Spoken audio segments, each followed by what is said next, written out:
Ho letto in una tua intervista che ormai 10 anni fa, Via Castellana Bandiera è di 10 anni fa, 2013, hai detto: ho iniziato a sconfinare nel mondo del cinema.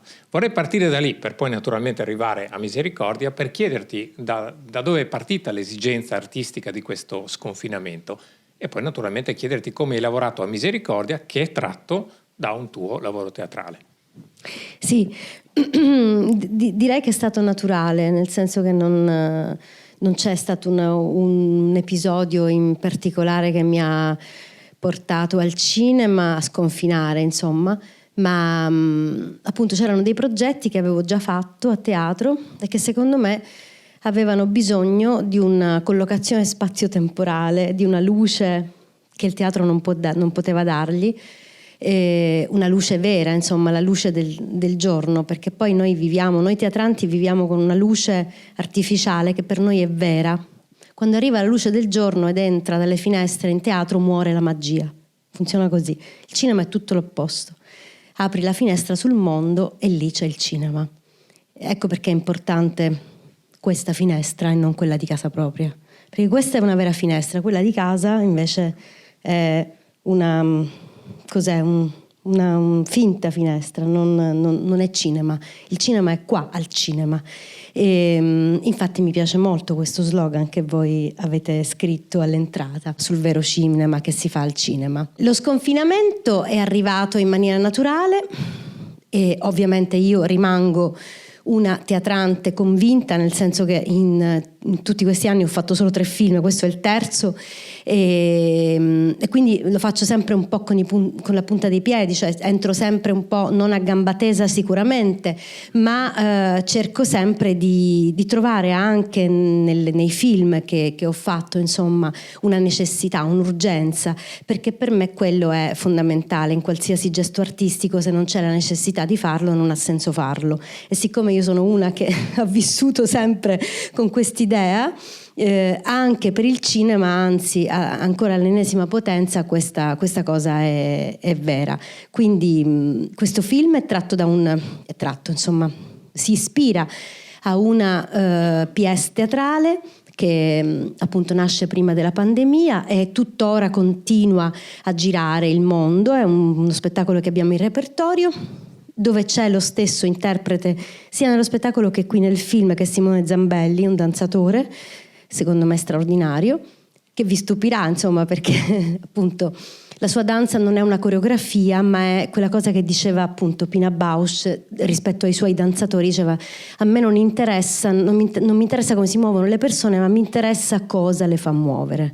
Ecco, Simone Zambelli è un danzatore che si muove per un motivo, non certo perché deve fare la coreografia, e quindi racconta la storia di questo ragazzo disabile che nasce da una situazione di violenza, ma non vi voglio spoilerare niente, anche perché insomma è tutto qui, insomma, non è che ci sia poi altro.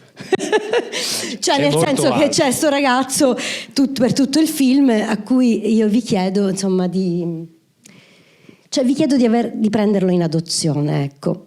Per me il pubblico diventa poi la grande famiglia non tradizionale che si prende cura e dà amore a questi personaggi che, insomma, i miei soprattutto, che sono gli ultimi, sono i più disperati. Arturo è un vero disperato, è un ultimo, ma non per questo è meno normodotato di altri che invece, anche se si credono dei grandi esseri performanti, poi alla fine non raccontano niente della vita. Senti, la famiglia tra l'altro è un tema, diciamo, ricorrente, no, di questi dei tuoi 3 film. Perché secondo te è così importante? Famiglia, tra l'altro, come tu dicevi, in senso molto ampio. Scordiamoci il concetto di famiglia tradizionale, proprio di legame. Qui di fatto, tu l'hai accennato, sì. non c'è neanche un legame, diciamo, di sangue. C'è proprio un'unione. Sì, in questo film c'è il racconto di una famiglia non tradizionale, che però non per questo è meno famiglia, anzi, appunto, questo ragazzino che non è normodotato, ma è un ragazzo, insomma, che cresce, non sa parlare, ha un deficit molto grave cognitivo, ha dei problemi psicomotori, eccetera. Ma il film è anche leggero, non pensate che sia una roba che Madonna ci suicidiamo, no.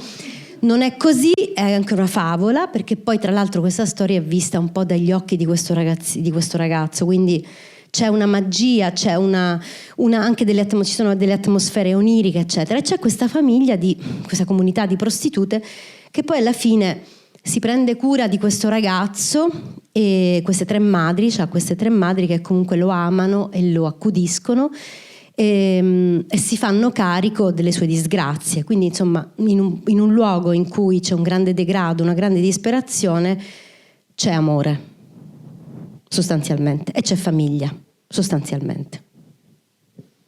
Senti, immagino che è una cosa a cui tra l'altro ci sono anche i distributori del film, Teodora, insomma, che ringraziamo, che farà un grande lavoro sul film. Immagino che una delle cose più complicate sia anche poi dare un'immagine, un volto al film e anche dare un titolo.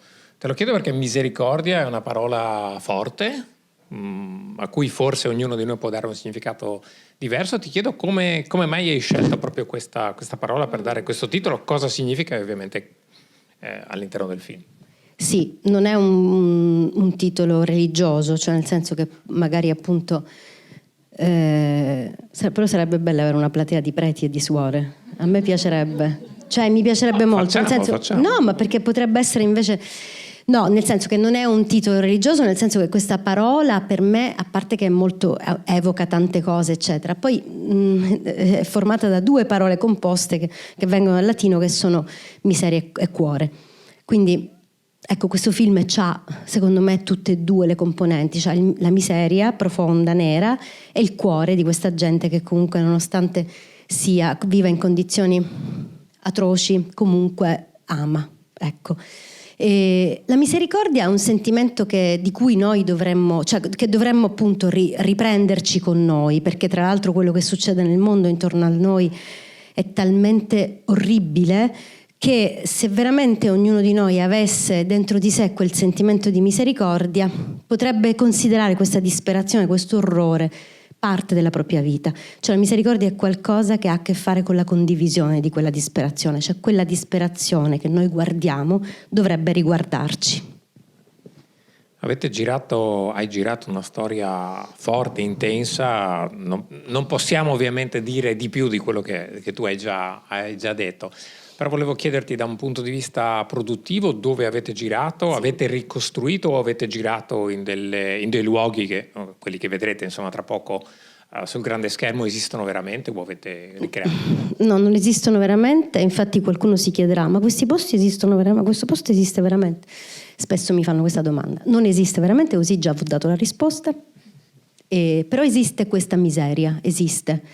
Al sud almeno, insomma, nelle strade, nei vicoli che io conosco, insomma, del mio sud, ci sono persone che vivono in queste condizioni, nel fango, nel degrado, nella mancanza di dignità proprio umana. Ci sono donne che vengono sfruttate, mercificate, ci sono uomini che appunto usano i corpi delle donne per farne campo di battaglia. Ci sono. Non c'è questa baraccopoli che voi vedrete nel film, perché questa è stata ricostruita interamente dalla mia scenografa che si chiama Emmita Frigato, che ha fatto un lavoro straordinario.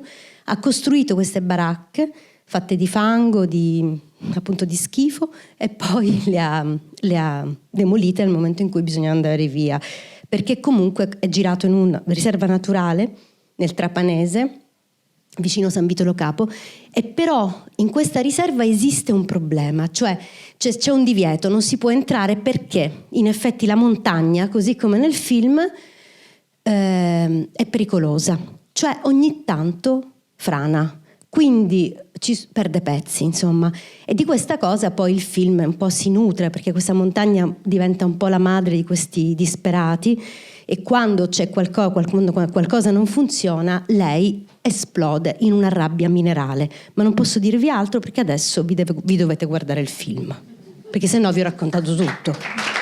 Buon film!